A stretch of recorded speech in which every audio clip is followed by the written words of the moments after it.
Let's get straight to the point. Gaster is going to die in Deltarune. Not only that, it will be the player that kills him. But the average player won't even realize he's in the game at all. This is the conclusion I've come to by thinking about Deltarune's story as a work of literature. What is the story trying to say? For what purpose are certain characters in the narrative? What are its themes and messages? I personally think this is a very fun way to talk about games in general. I mean, look at the rest of my channel. But Deltarune is different because it isn't finished yet. We can't know for sure what everything established so far truly means or what the ultimate message will be, but that's what makes analysis fun for Deltarune in particular. Deltarune theory videos are like their own subgenre on YouTube at this point. All the community theorizing is probably the best part of having this episodic chapter structure. The majority of these theories, though, focus on the literal evidence shown in the game to try to figure out what will happen later. This is known as the what and the how of the story. What I'm interested in doing today is focusing on the figurative aspect, the why of the story. If we can determine what Deltarune is really about on a deeper level, then we can work backwards for our plot theories. In what way could the story conclude to successfully communicate its messages? Normally you start with the what and how to learn the why, but our goal is to go in reverse. Obviously though, this comes with some caveats. Art is up for interpretation, and absolutely can have more than one message. What I think Deltarune's story means isn't necessarily what Toby Fox had in mind when writing it. I'm going to be doing my best to prove it, but I don't claim to be 100% correct, and it's totally fine if you disagree with my analysis. Additionally, there are multiple ways to communicate a message in a story, so my proposal is probably going to be biased by what I think will be the most narratively satisfying for the literal plot. And also meta-narratively satisfying, but we'll get there later. So let me tell you now what the scope of this video is. We're not going to cover every single detail in the story or try to answer every lingering mystery because there's just too much unknown right now. We're going to be focused only on the ones that relate to what I believe the most prominent theme of the game is, which just so happens to heavily involve Gaster, and also some other characters like Chris and the Soul.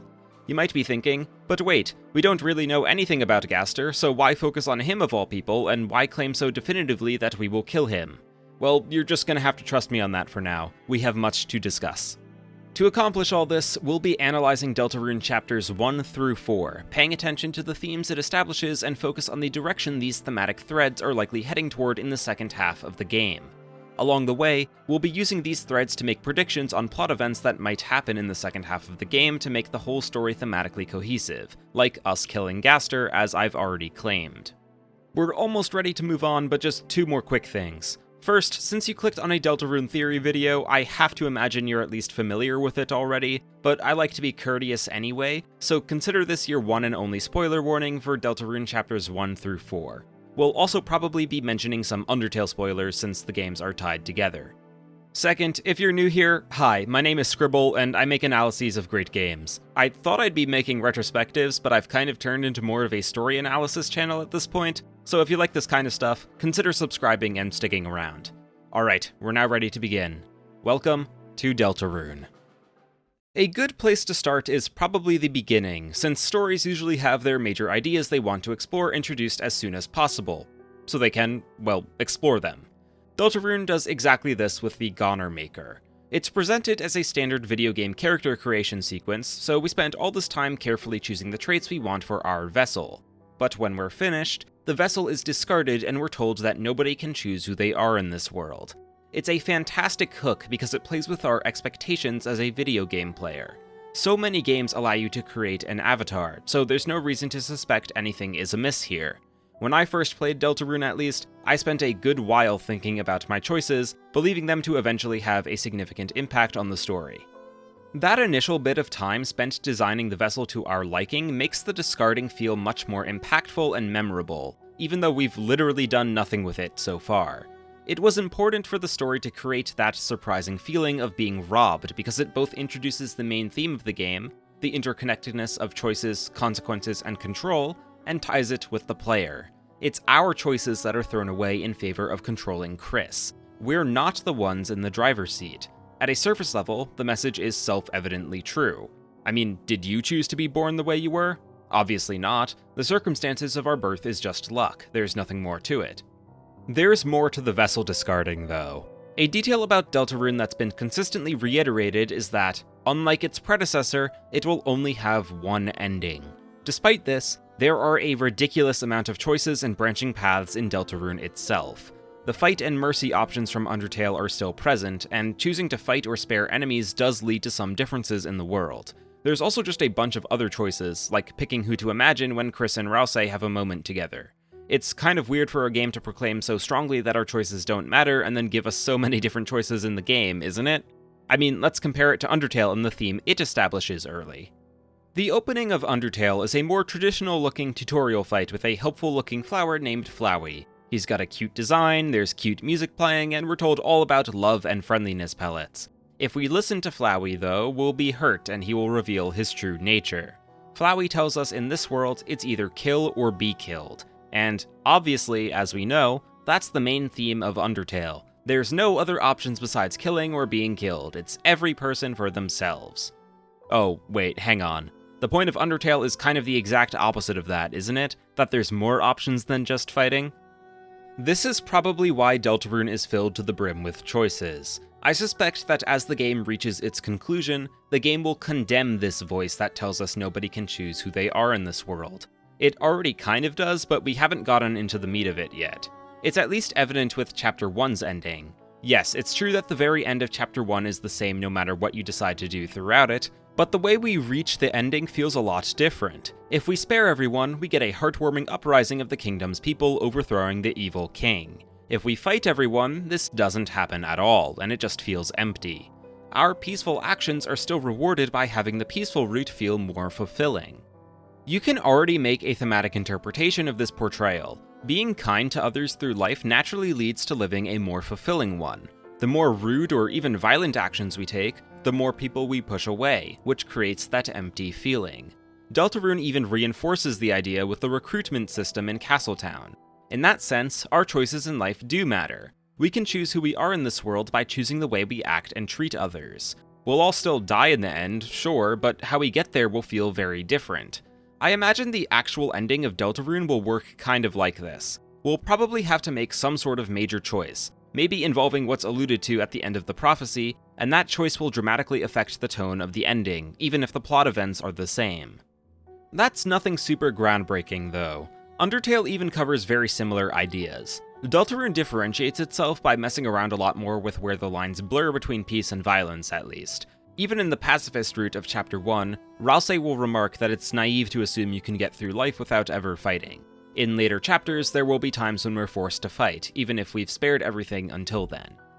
That's a lot about choices and consequences, but we've only briefly touched on that third C word, control. This is probably the most prominent of the three because it permeates through every level of the story. That's because of the dynamic between Chris and the player. It's actually one of the most interesting story ideas I've ever seen for a video game, and I think Deltarune knows it too. The player, also known as the Soul, is a distinct entity from the character we control, Chris. In fact, Chris isn't even aligned with us. We know now that Chris is in direct communication with the game's main antagonist, the Knight, and is resisting our efforts to learn their identity.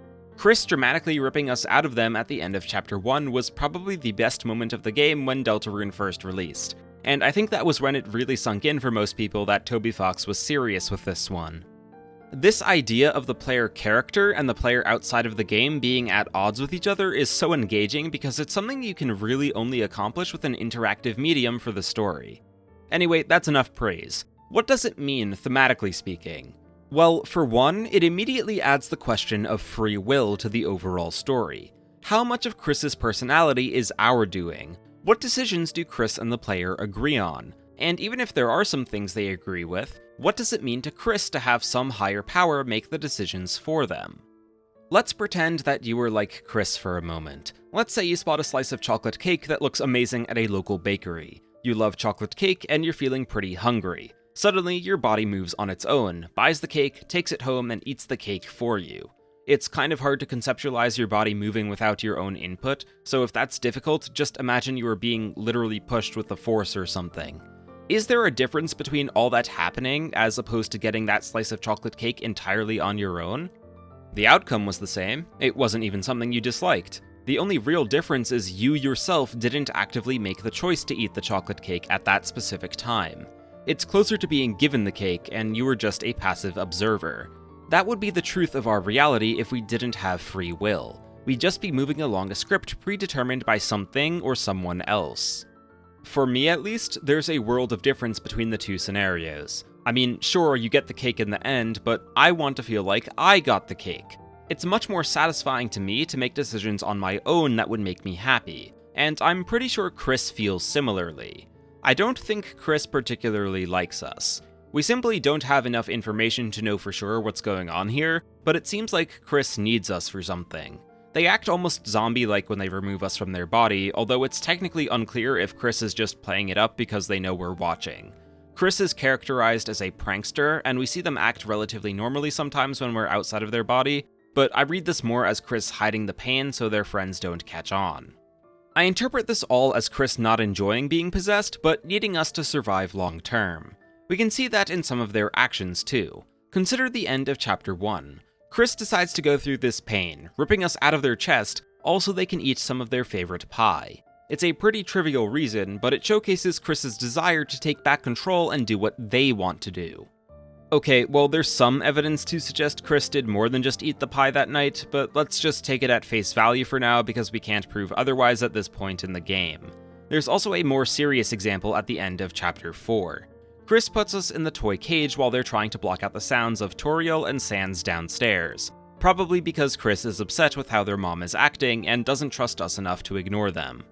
It's pretty clear that Chris doesn't believe they're really in control of their actions while we are possessing them.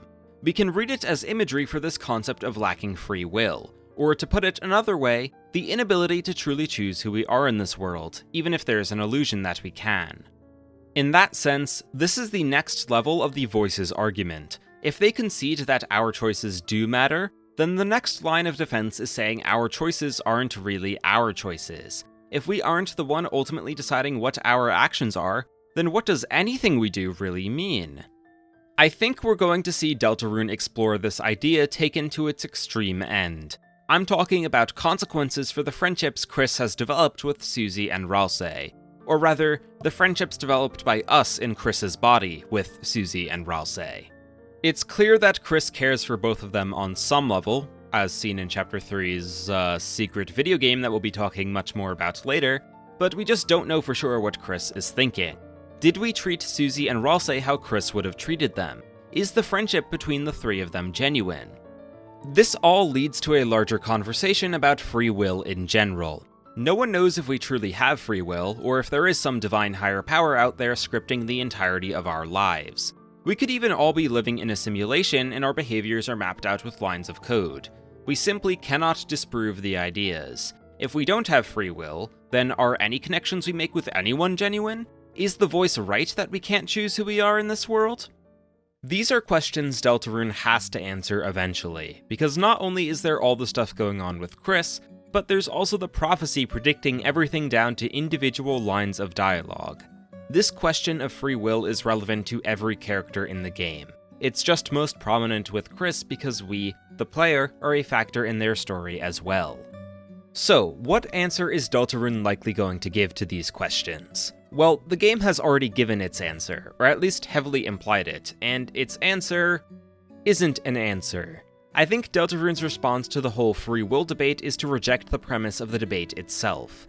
Throughout Chapter 4, lines of the prophecy appear as physical crystal panes. Gerson, the objectively best character in the game so far, is pretty clumsy around these prophecy depictions. He shatters a couple of them, and when Susie yells at him, he says, quote, "Well, we were following that prophecy so closely, I couldn't see quite where I was going."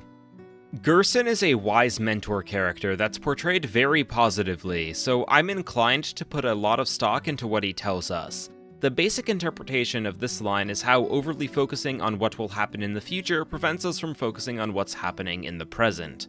That's a perfectly good lesson, but if we combine it with what he says next, then I think there's another way we can read it.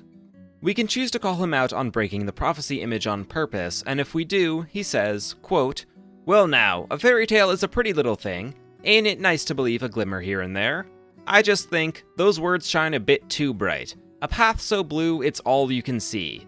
So I say, why don't we go between the lines? It's darker there. If we had just stopped at analyzing Gerson's first line, it'd be easy to read it as him rejecting the prophecy entirely, but his justification is a lot more nuanced than that. He's suggesting to go in between the lines, a place where it's darker than the bright blue light, but not completely. He even says it's nice to believe the prophecy on occasion. If Gerson wanted to reject the notion of the prophecy outright, then wouldn't he say something like going off the page instead of between the lines? That would be where it's totally dark, but he instead straddles the line of an in-between, a place where you'd be surrounded by ambient blue light instead of directly staring at it. Does staying between the lines still count as following the prophecy? You would still be on its pages, although not within its words. Does that make us removed enough to not feel influenced by it? The answer to these questions is, I have no idea. I don't think Gerson knows either. He simply doesn't care, and neither should we. Gerson only interferes when we overly focus on the prophecy, and he does so by bringing us to an in-between state where we can't definitively answer if we're following the prophecy or not anymore. We aren't meant to think about it because we don't gain anything from doing so. Essentially, I believe Deltarune is answering that it doesn't matter if we have free will or not. No one can prove it, so why even bother with the question? If you were able to learn that you truly had free will, would you suddenly start being a worse person? That doesn't make any sense. If you somehow found out that you didn't have free will, then it's not like it's in your power to change it anyway, right? There's no benefits here, which means we should just go about our lives assuming our choices do matter, that we do have freedom in our actions. We want to live fulfilling lives, become good people, and to do that we need to make good choices, which goes back to how we do choose who we are in this world. That's the ultimate takeaway Deltarune has already built up and will probably reinforce later, but I think along the way we will see a rift between Chris and Susie for a while. Susie struggles with making connections with others, and if she learns that Chris was being compelled to be nice to her by some extra-dimensional entity, how would that make her feel? This is also true for Chris's side. From their perspective, we just gave them friendship with Susie by picking all the right dialogue options. Chris wasn't the one developing their relationship. It's like we just made them eat the chocolate cake, or pie in Chris's case for their favorite food. Does Chris feel like Susie really knows them? Does Chris feel like anything they do really matters while in this state? I'm guessing not. They get extremely unnerved by the spammed-in neophyte in Chapter 2, probably because they also view themselves as a puppet on strings while we're in possession of them. Chris growing frustrated, either at us or just the whole situation in general, would be totally reasonable. While we don't know what will happen in the future, tension between Chris and Susie seems like a very natural direction for the story to head when exploring themes of free will and the implications it would have for our interpersonal lives. They both have strong reasons to become frustrated. I don't know what specifically will cause it or how it will play out in detail, but based on the current setup of the story, I'm pretty confident it will happen at some point. Fortunately, though, we will see a happy conclusion to this arc as we learn that none of this free will stuff should matter to anyone, and I'm sure Chris and Susie will reconcile. Alright, so what on earth does all this have to do with Gaster? To answer that, we have to talk a bit about Gaster himself first. If you're already tuned into the Deltarune theory community, then you might be familiar with Gaster's presumed involvement in the story. The voice we hear at the beginning of the game and in the game over screen follows Gaster's speech pattern. There's a bunch of noises related to Gaster in the most suspicious areas of the game, like the shelter. Right before Deltarune was released, Toby Fox looked to be role-playing as Gaster on Twitter, referring to a new experiment and asking if we have been looking for him. When Deltarune first released, the .exe file to run the game was called Survey Program, as if it were a scientist's experiment. At the end of Chapter 4, we talk to the voice who uses Gaster's speech pattern again, and he says something very, very interesting. He says, quote, "Well done. The halfway mark has been attained. But it is still waiting. How much longer now? My Deltarune." All signs are currently pointing towards Deltarune as a whole being some sort of Gaster experiment.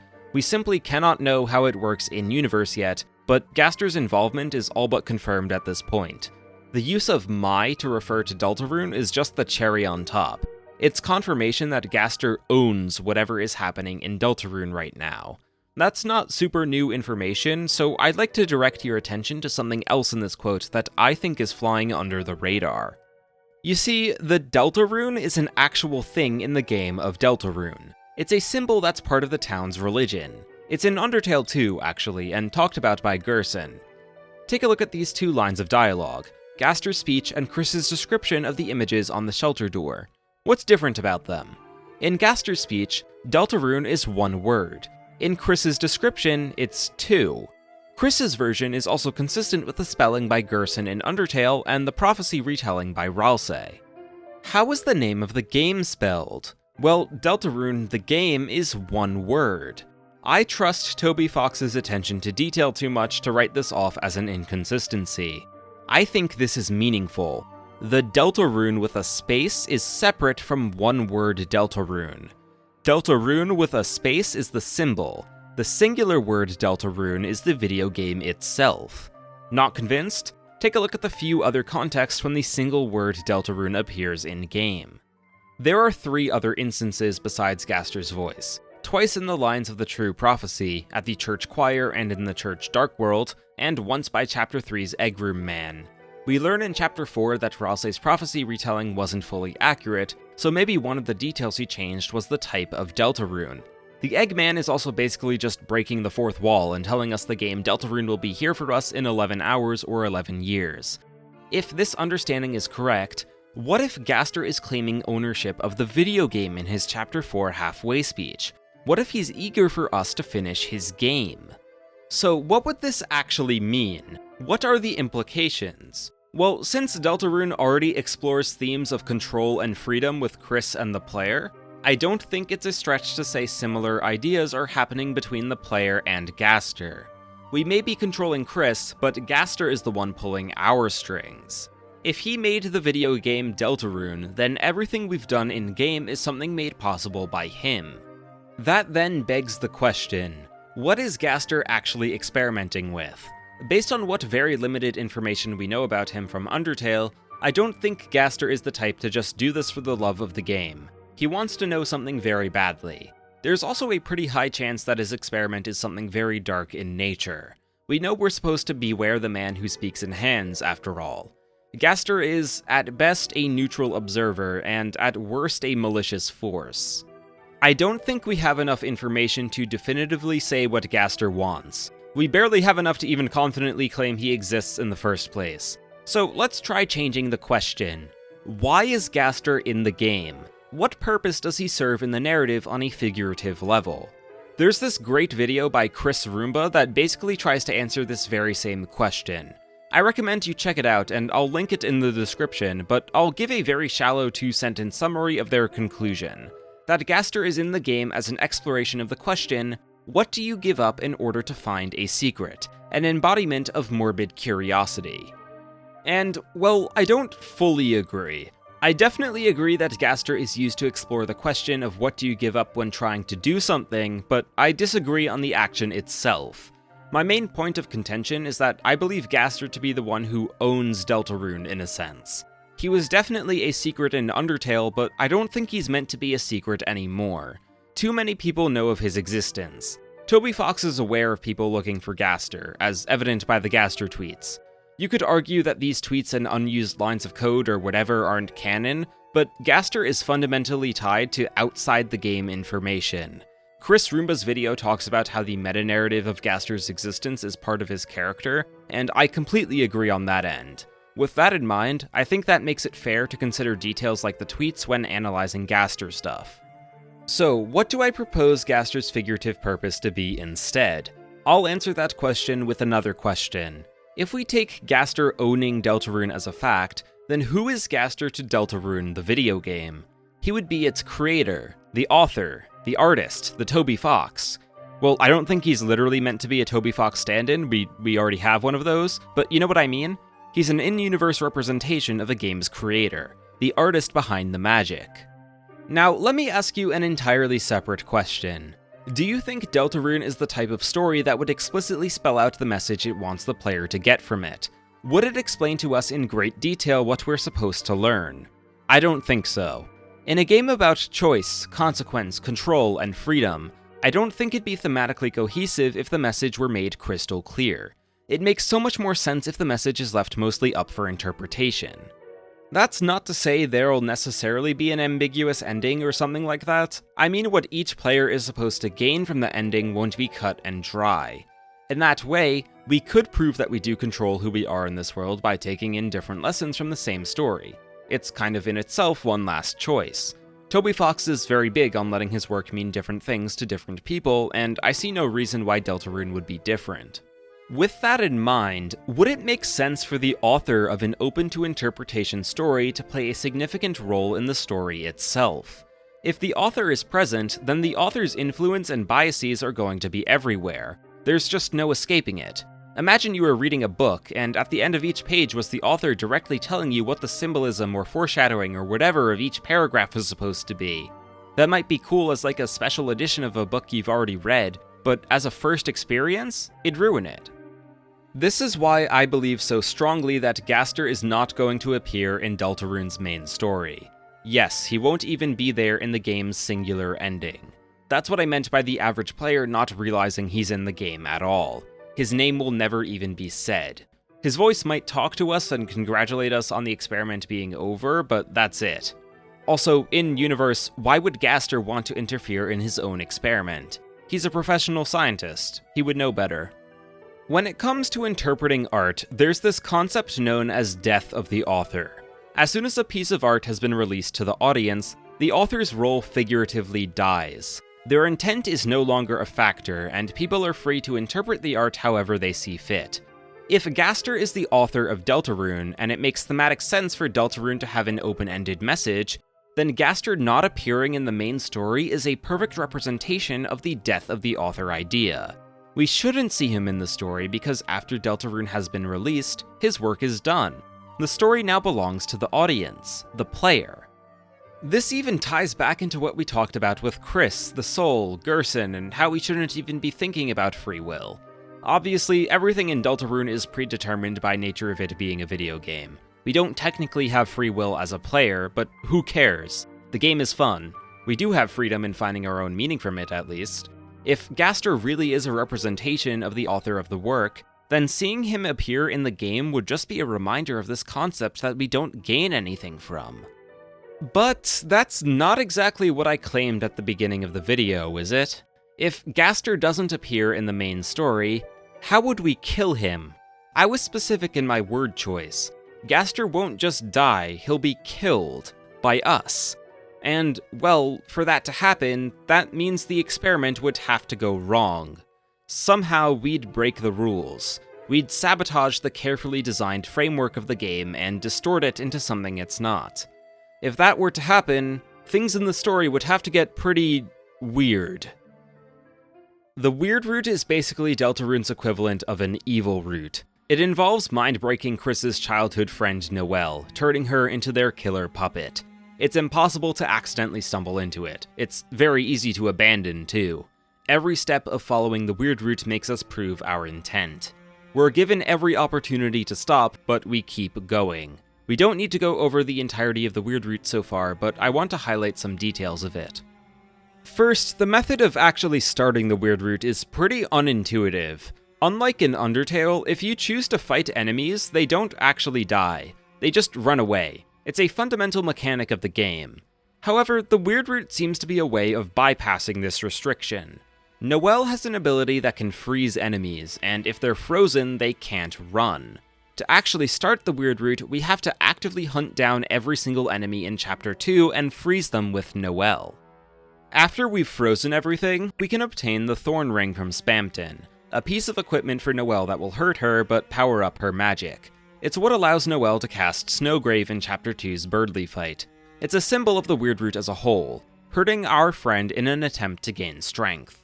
That's why the Thorn Ring appears again in Chapter 4, where we mind-break Noelle for good this time. We force her to re-equip it, against the wishes of Chris. We don't know what will happen next, but based on the phone call at the end of the chapter, it seems like Noelle is fully our puppet now, and something crazy will happen at the festival. So the weird route is really creepy and unsettling, that's not anything new. What I find the most interesting about the weird route, though, is how much video game imagery it draws from. Think about it. The Thorn Ring isn't just a piece of equipment for gameplay purposes. It's also a piece of video game equipment in universe. The turning point of the Weirdroot as a whole is when we equip the Thorn Ring back on Noelle. This isn't how normal people talk. If you put on a ring in real life, nobody says you're equipping the ring. Well, in the Thorn Ring's case, it's just an actual thorn in the light world, but still, nobody would say equip. We are treating it as a video game mechanic inside of the actual game. There's also the characterization of Noelle as a gamer herself. She specifically is the type of gamer that likes to look for secrets in games, or maybe just accidentally stumbles into them. Kind of a weird coincidence then that she's the tool to begin the Weirdroot with, a secret route inside of a video game. Both of those details are minor in comparison to the big one in Chapter 3 though. The only reference to the Weirdroot's existence in Deltarune itself is inside of an in-universe video game. The secret Freedom video game in Chapter 3, also known as the Sword Route. It loosely follows the events of the Weirdroot so far, highlighting that the Forbidden Path began with ice magic, and also covers some events that haven't happened yet, including obtaining a shelter key and killing Susie and Ralsei. Maybe you could write off the Thorn Ring's equip terminology as just a meta-reference to how it works as a game mechanic. Maybe you could say Noelle's tendency to find secrets and glitches in video games is just some flavor text. But when you combine them with the Weirdroot being represented by an in-universe video game, I don't think these are coincidences. It's a purposeful motif. For some reason, we are meant to associate the Weirdroot with the video games as a whole. You don't see anything like this happen with the normal route. The video game Chris, Susie, and Ralsei play with Tenna in Chapter 3 doesn't mirror events of the actual story at all. It ties in thematically a bit with choice and control when the trio swaps controllers around, but it doesn't suggest anything about their actual story being a video game. We've established that Gaster is akin to the author of Deltarune. He even refers to the game itself by its proper title, with the singular word Deltarune. What is the Weirdroot to his game then? Based on the method of starting it, finding an exploit to the no-killing rule, and also how the game refers to it as the Forbidden Path, we could say the Weirdroot is a symbolic representation of breaking a video game, going off the intended path, warping it to what we want it to be, not what's actually presented to us. We do have to suspend our disbelief for this interpretation just a little bit, because it's simply impossible to make something as involved as the Weirdroot with genuine exploits. Someone does have to code all of it into the game, but this is about as close as you can get to making something feel intentionally unintentional. If we do interpret the Weirdroot as an exploit to the intended normal route of Deltarune, then suddenly, everything clicks into place. What are we actually turning Deltarune into by following the Weirdroot? Well, I think it's rather obvious. We're turning it into Undertale, a game where we can kill everyone just to see what happens. A game where we grow stronger by defeating enemies. A game where the most important character is us, the player. That's not what Deltarune is, though. It may use characters we're already familiar with in Undertale. It may use similar mechanics. It may even explore similar themes. None of that changes that Deltarune isn't Undertale, and isn't trying to be Undertale. The Weirdroot is us, the player, forcing Undertale mechanics into the game. Consider the line of the prophecy seen in Chapter 4. Love finds its way to the girl. Undertale players immediately recognize the all-caps love to be an acronym for level of violence, and the Weirdroot is all about making Noelle stronger through violence. This line of the prophecy could then just as easily apply to what happens in the Weirdroot. But that makes an unconscious assumption. We have no idea if love means the same thing in the Deltarune universe. It's an interpretation that explicitly requires us to think Deltarune is like Undertale. I have no doubt that this is intentionally provocative to prove a point, that we have a tendency to project Undertale onto Deltarune. In-universe, I think it really does just mean that romantic love finds its way to Susie. There's also how Ram describes the Sword Route to us. It's apparently the original video game where the player has real freedom, unlike the new game that's a linear point A to point B adventure. That sounds pretty similar to Undertale and Deltarune, doesn't it? Undertale is the original release that lets us kill enemies and receive multiple endings based on our choices, as opposed to Deltarune's more restricted nature and how it will only have one ending. Whether all this about forcing Undertale into Deltarune is itself commentary on the insurmountable task of making a follow-up to Undertale, I can't say, but I don't think it matters much for the overall point. We, the player, like Undertale. We want more Undertale. We force more Undertale. Death of the author is an incredibly helpful concept for interpreting art. If we didn't believe in it, then every single essay on anything ever is pointless if it doesn't just interview the author of a work. It's impossible to prove intent without the author's own words. It's just not interesting to think about art only in the context of what the creator was thinking when making it. With all that being said, though, there is some nuance here. It's easy to abuse the concept of death of the author as well, to twist a work into something it clearly isn't trying to be, hiding the manipulation behind a veil of interpretive freedom. If a book made the choice to describe some curtains as blue, one reader might interpret it as a sign of the homeowner's sadness. Another might interpret the color to be a symbol of calmness, like a clear blue sky. Both of these interpretations would be completely valid. If a third person tries to say the curtains are red, though, then they're just wrong. This is a very simplified example of the greater concept, but do you see where I'm going with this? The author defines the rules for the audience to engage with their work. In a book, it would be the words on the page. In a video game, it'd be the game mechanics, the dialogue, the music, etc. Everything is in the game for a reason. The author figuratively dies because we don't care what specifically the reason they had in mind was. We only care that there was a reason, and we seek to determine the meaning of the author's choices for ourselves. If our interpretations are different from the author's explicit intentions, they're still just as valid. What we cannot do, though, is change the rules to suit what meaning we want to gain from it. We can't just declare the curtains are red when they're described as blue. We can't just start killing people in Deltarune because we want it to be like Undertale. The Weirdroot is exploring this idea of death of the author itself being misconstrued. This is likely why the idea of freedom is strongly associated with the Weirdroot, despite the overall heavily negative tone. Freedom is usually considered a good thing, and rightfully so, but in the context of art, total freedom is harmful. It becomes anarchy. Every single game has rules. It's part of what makes something a game. If we change the rules, then we've changed the game. That's exactly what's happening in the Weirdroot. It's not Deltarune anymore. It's some weird perversion of the original concept. The theme of freedom being nuanced is thematically cohesive with the normal route too, actually. Think about the connection between Chris and the soul. Total freedom for Chris would mean to get rid of the soul entirely.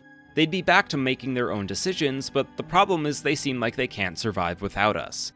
My prediction is that Chris and the soul are going to eventually learn to coexist in a way that's mutually beneficial later in the story.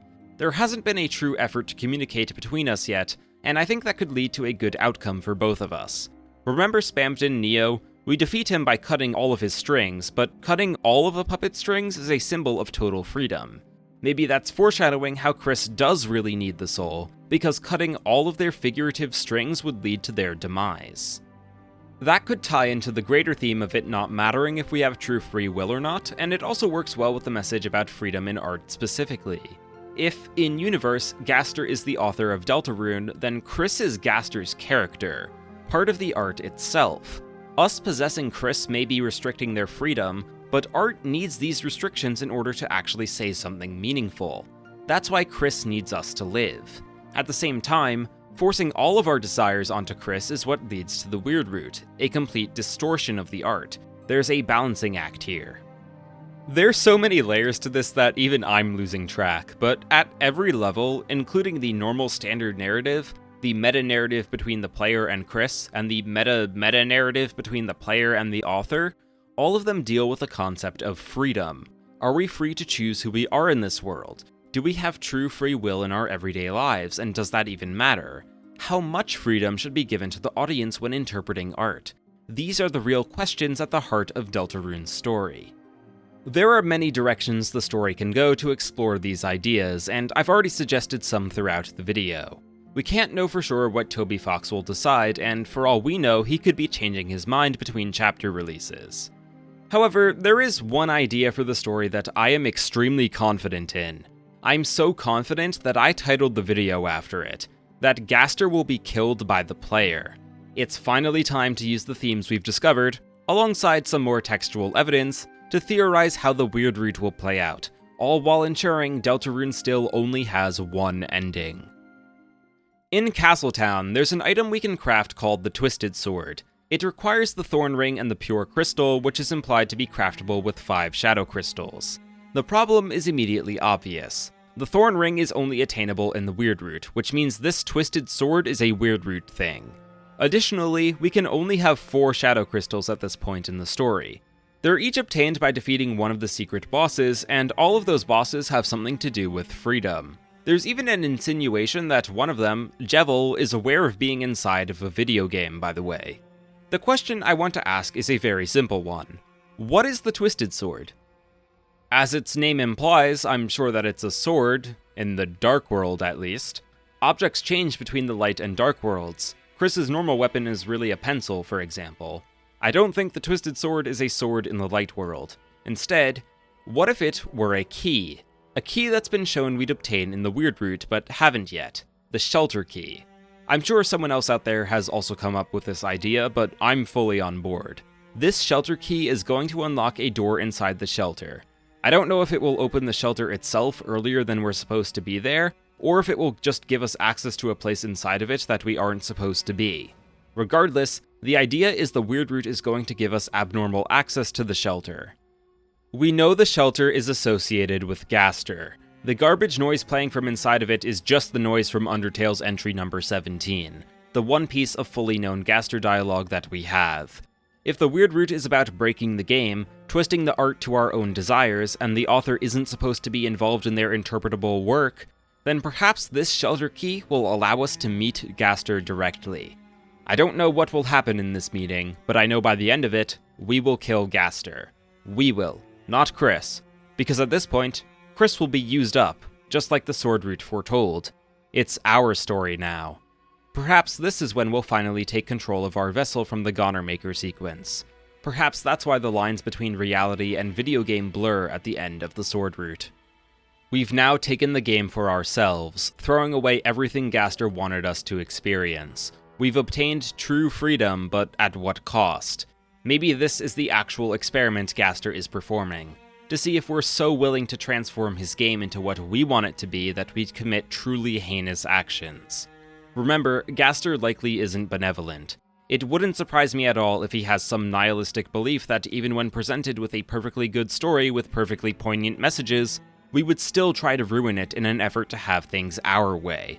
We take the amazing concept of Death of the Author and purposefully misapply it to suit our agenda. I call it the murder of the author, and that's why we'll kill Gaster in the Weirdroot. For short, I guess you could call it the Gaster murder theory. After Gaster's murder, the regular story will no longer continue. The rules have been thoroughly shattered. It's no longer Deltarune that we're playing, it's whatever horrible thing we created. And by regular story, I don't just mean the normal route. I mean there won't be any more story progression. The only thing we'll be able to do is wander around town and kill people if we feel like it. That's where Chris killing Susie and Rosse in the Swordroot game comes in. There's also the room of peaceful enemies that have to be slaughtered to get max LV, which could represent the citizens of Hometown. There will be no way to progress further in the game, no matter how many people you kill. Despite this radical departure from the normal story, Deltarune will still be able to say it only has one ending. There simply won't be an ending to the Weirdroot. It will just be empty. No closure, no credits, nothing. It'd be extremely dark, but that's nothing new for Toby Fox. Look at the No Mercy route for Undertale. It's not supposed to make us feel good. Smiles become sold out when we complete the Sword route in Chapter 3. It's all a harsh commentary on how some unfortunately choose to misrepresent art. Alright, it's time to wrap things up. What have we learned today? There's a lot going on in Deltarune for sure. There are so many aspects we didn't even touch on, like the knight's identity or the commentary on how divorce affects kids, among many other potential avenues for discussion. I think we hit the main framework that Deltarune's story is built around, though. Choices, consequences, and control that all feed directly into the greater concept of freedom. The freedom theme is multi-layered, as the different levels of the story deal with different types or aspects of freedom, but that's just because freedom itself is such a massive subject. We see it demonstrated with the variety of choices in Deltarune, where we'll eventually prove that we can choose who we are in this world. We'd see it demonstrated with the complicated relationship between Chris and the Soul, where we'll reject caring about true free will at all. We even see it demonstrated at this meta level, where Gaster resides. The author is supposed to die when their art is given to the audience, but that doesn't mean they're supposed to be murdered by butchering their art. Gaster won't show up in the normal route, but we will kill him in the weird route, all in an effort to commentate on how we should engage with art as a whole. We don't know how Deltarune will end yet. Everything we've predicted in this video could be invalidated as soon as next year, but that's the fun of theorizing, isn't it? Regardless of whether new evidence supports or hurts our old theories, it leads to just making even more.